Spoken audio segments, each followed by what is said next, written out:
Oi pessoal, tudo bem?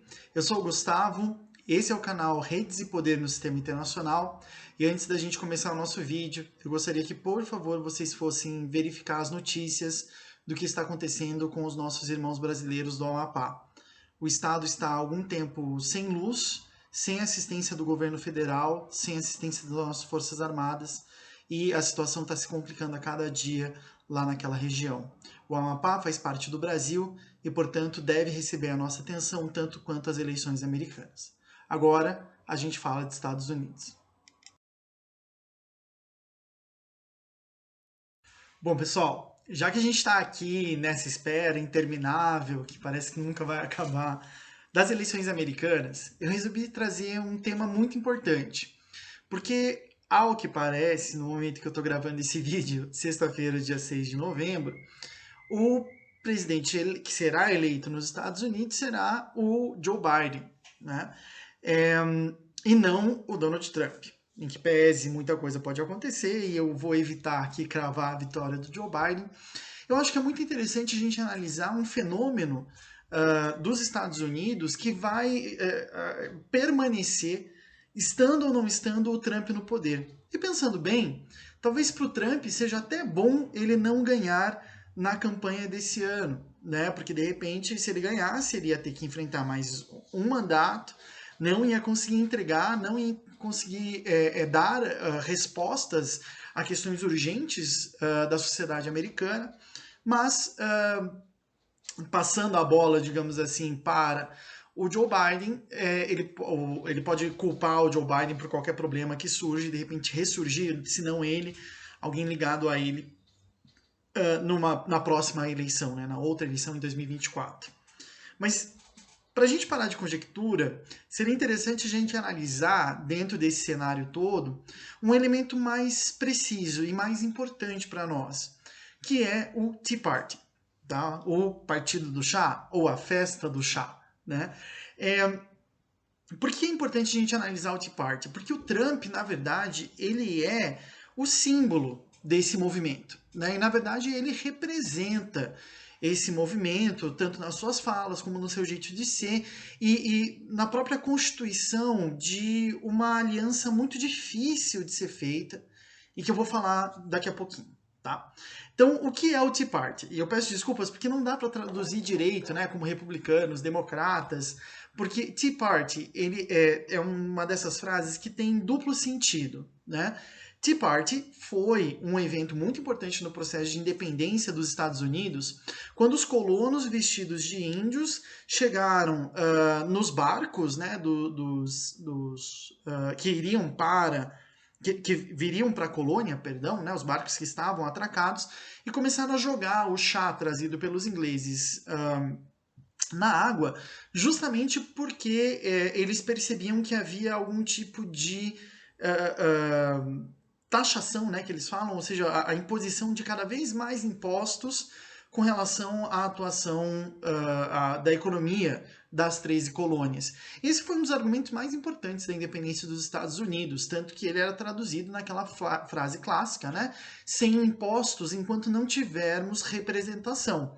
Ou seja, se somos cobrados impostos num momento em que a Inglaterra precisava cada vez mais de dinheiro para o erário público, principalmente para as guerras que estavam sendo feitas na Europa, se nós estamos pagando cada vez mais impostos, nós precisamos, então, nós somos cidadãos, porque nós temos que pagar impostos, e por sermos cidadãos, temos que ser representados na Câmara dos Comuns, né? Ou seja, o parlamento britânico.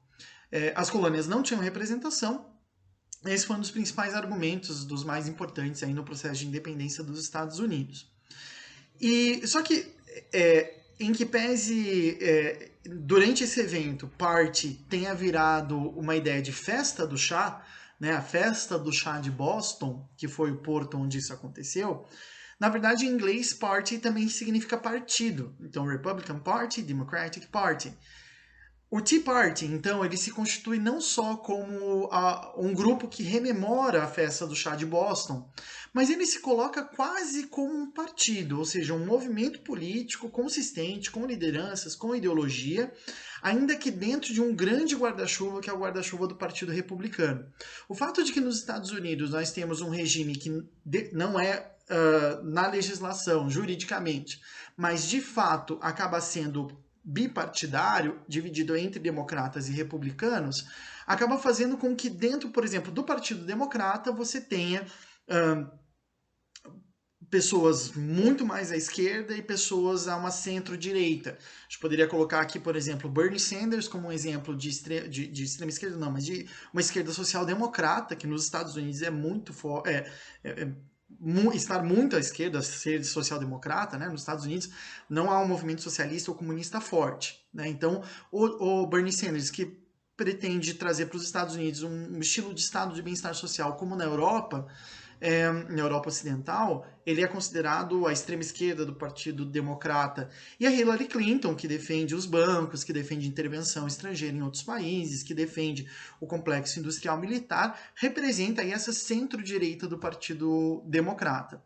Da mesma forma, no Partido Republicano nós temos, e aí é interessante porque nós não temos uma esquerda no Partido Republicano, né? O Partido Republicano ele é, desde a era Reagan, o partido da direita e cada vez mais o partido da direita conservadora.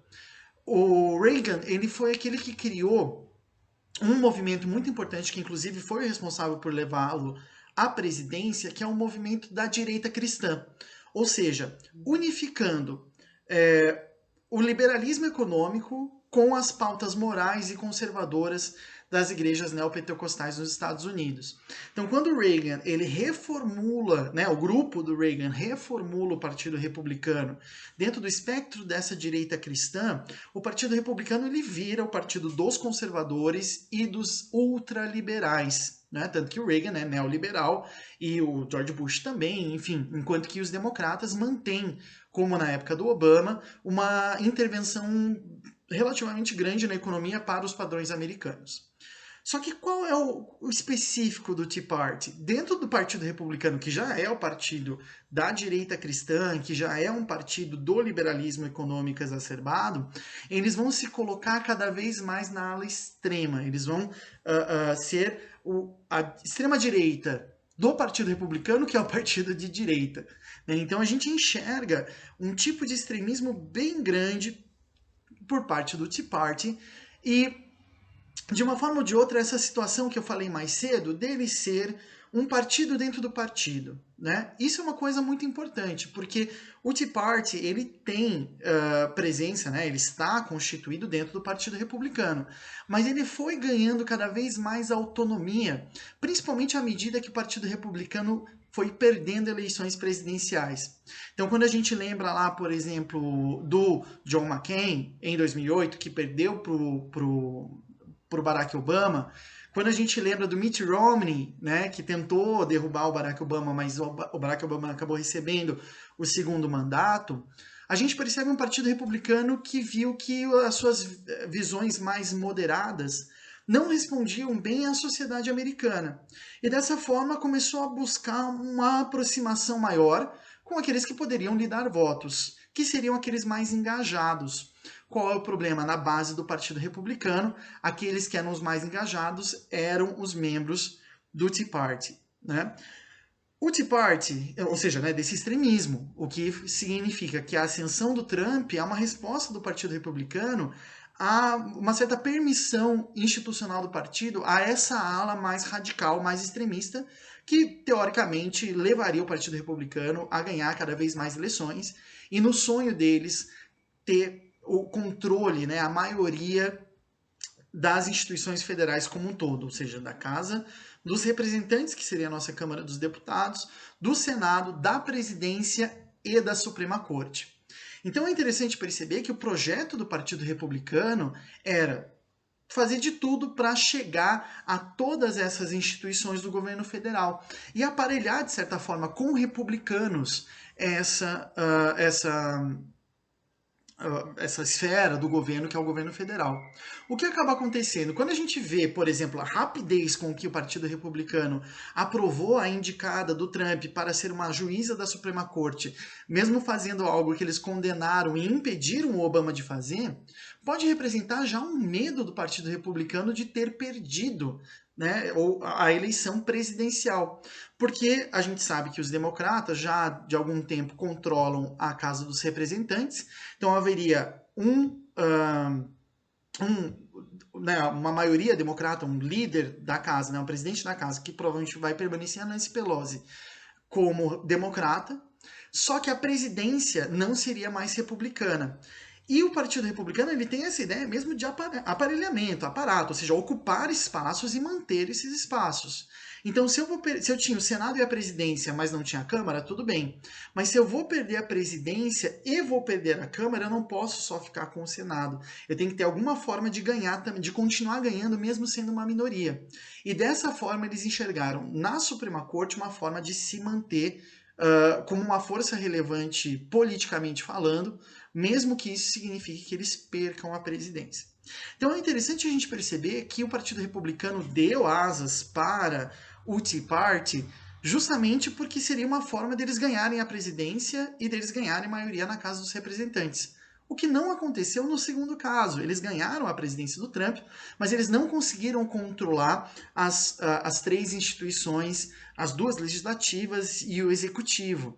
Da mesma forma, a Glorious RBG, né, a Ruth Bader Ginsburg, que era a juíza progressista da Suprema Corte, só veio a falecer esse ano e, portanto, não liberava uma vaga para colocar um conservador, como era o plano, para formar uma maioria conservadora na Suprema Corte, que poderia barrar qualquer iniciativa progressista nos Estados Unidos. Então, quando a gente enxerga isso, a gente vai vendo que esse movimento ele é um movimento que surge depois da crise financeira de 2008, que já é meio que representado, né? Essa abertura que o Partido Republicano faz ao Tea Party já começa com a indicação da Sarah Palin, a candidata à vice-presidência lá no ticket, né? Lá na chapa do John McCain, ainda na primeira eleição do Obama em 2008. E esse movimento ele vai crescendo até que o Trump ganha as eleições, porque justamente ele é um produto da crise de 2008, da grande crise internacional de 2008. Então, o que ele acaba fazendo? Ele acaba apelando aos sentimentos de pessoas que se sentem, de uma forma ou de outra, prejudicadas pelo processo de globalização. E a gente sabe que nos Estados Unidos há um processo muito aprofundado disso, porque nós estamos vendo isso no mundo todo. Se a gente for ver lá, a partir do texto da Doreen Massey, o sentido global do lugar, já em 96, ela identificava já essa diferenciação, ou seja, esse nível de participação nas questões internacionais. E essa tessitura do mundo, né, como eu ousei falar no livro que a gente acabou de lançar, A Sociedade em Transição, essa tessitura do mundo ela é muito importante para governar as eleições das pessoas, porque as pessoas podem ir se sentindo, por mais que não sejam, alijadas do controle da sua vida. Isso é muito importante, porque vamos observar aqui alguns desses grupos que deram sustentação. Se a gente for pensar nos agricultores dos Estados Unidos, nas zonas rurais, que tendencialmente são aquelas que dão votos para o Partido Republicano, eles vão se sentir alijados no momento em que a OMC fala: não, Estados Unidos, você não pode mais dar subsídios para a sua agricultura. Você vai ter que liberar o teu mercado para a laranja brasileira, por exemplo. Né? Porque você não pode. As regras do livre comércio impedem que você mantenha o seu subsídio. E aí isso cria nos agricultores americanos uma ideia antiglobalista, né? Ou seja, anti-instituições. O mesmo acontece com trabalhadores que eles chamam de blue collars, né? Os trabalhadores braçais, que a gente chamaria.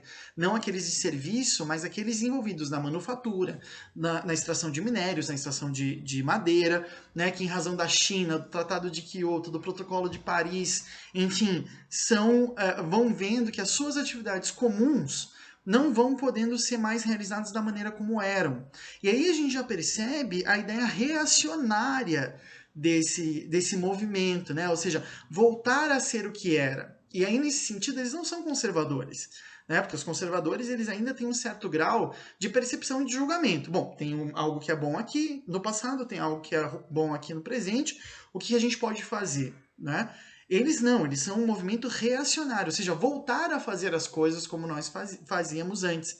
Make America Great Again, como é o termo utilizado pelo Donald Trump. Né? Ao mesmo tempo, é muito interessante perceber, dentro desses movimentos dos Estados Unidos, né, mais reacionários, do Partido Republicano, uma percepção interessante, uma participação interessante de imigrantes e também de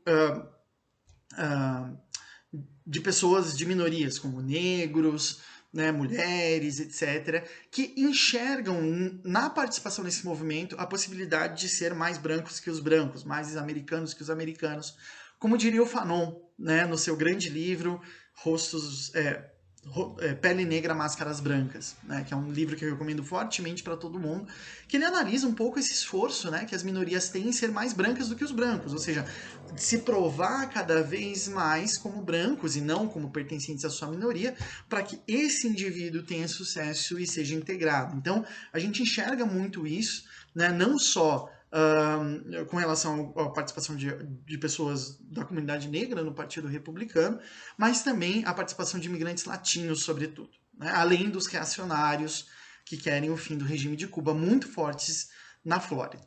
Com relação ao mundo, que é um pouco a nossa pretensão aqui de analisar rapidamente, tem um artigo do Walter Mead na Foreign Affairs, muito interessante, onde ele faz mais ou menos uma radiografia da visão de mundo que o Tea Party tem, e ele vai falar que esse movimento ele reúne duas coisas principais, né? Dois tipos de pensamento que sempre estão ali rolando nos Estados Unidos.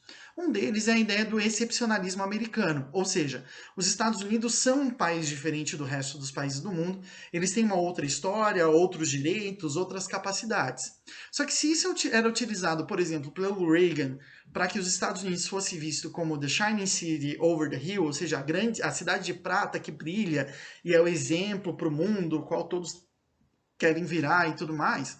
Nesse caso, o excepcionalismo americano aparece de uma maneira também reacionária, ou seja, os Estados Unidos não precisam ser exemplo para ninguém, e o Trump falou isso quando ele visitou os países árabes na primeira viagem internacional que ele faz. Mas as regras dos outros países não se aplicam a nós. Então, é uma visão um pouquinho diferente do que tradicionalmente é trabalhado. Um pouquinho não, muito diferente do que geralmente é abordada desse excepcionalismo americano. Não no sentido de que eles são os melhores, os maiores, ou aqueles que deveriam ser exemplo para o resto do mundo, mas na vertente de que o excepcionalismo faz com que eles não sejam iguais aos outros e, portanto, não precisem agir como os outros países. Da mesma forma, eles têm um certo ceticismo, justamente por causa disso, sobre a capacidade dos Estados Unidos de criar uma ordem liberal mundial. Né? Ou seja, se as regras do resto do mundo não se aplicam aos Estados Unidos, como que os Estados Unidos vão aplicar regras que funcionam fora do país, que não funcionam fora do país, e já que isso vai nos atrapalhar e já que isso vai trazer alguns problemas para nós, e a gente vai ter que se envolver em guerras, né, como o Trump chama, guerras intermináveis, as Forever Wars. Bom, de qualquer forma, ainda que esse excepcionalismo americano seja diferente, ainda que haja esse ceticismo sobre a criação de uma ordem liberal internacional por parte dos Estados Unidos, como eles são reacionários, a intenção deles, ou contra-revolucionários, né, a intenção deles é evitar a queda hegemônica dos Estados Unidos e manter o peso dos Estados Unidos na economia americana, na economia mundial, perdão. Por isso, inclusive, que eles, evitando ou não conflitos, eles têm o interesse de manter o papel preponderante dos Estados Unidos no mundo por meio de uma política extremamente agressiva. Agressiva que, já que a gente não quer ter corpos mortos voltando para o nosso país, então a gente tem que eliminar essa vertente militar, a gente tem que fazer outras maneiras de de estrangular os nossos inimigos que não seja por meio da guerra.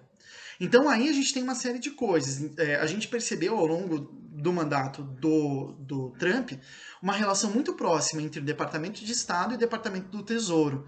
Ou seja, a utilização da economia do dólar como arma política, que não como arma econômica, mas como arma política contra inimigos dos Estados Unidos. A aplicação de sanções secundárias, ou seja, não só sanções econômicas a indivíduos ligados a regimes de outros países, mas também sanções aplicadas a empresas que façam comércio com esses indivíduos de outros países. Né? Ou seja, tentando barrar toda a cadeia produtiva, gerando situações como denunciadas pela rapporteur, né? pela relatora especial do Alto Comissariado de Direitos Humanos da ONU, para medidas coercivas unilaterais, situações de crises humanitárias, como no Irã, que o Irã, em meio ao Covid, por exemplo, foi impedido de ter acesso a recursos médicos, por exemplo.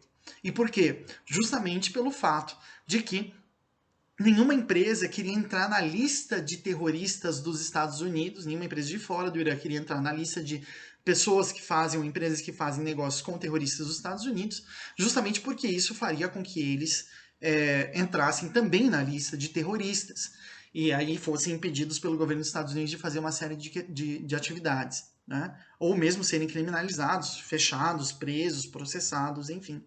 Então é muito importante a gente perceber que essa posição agressiva ela não diminui porque os Estados Unidos não estão mandando tropas para outros lugares, né? Que é uma coisa que os democratas fazem mais, envolvem mais o exército, envolvem mais as forças armadas.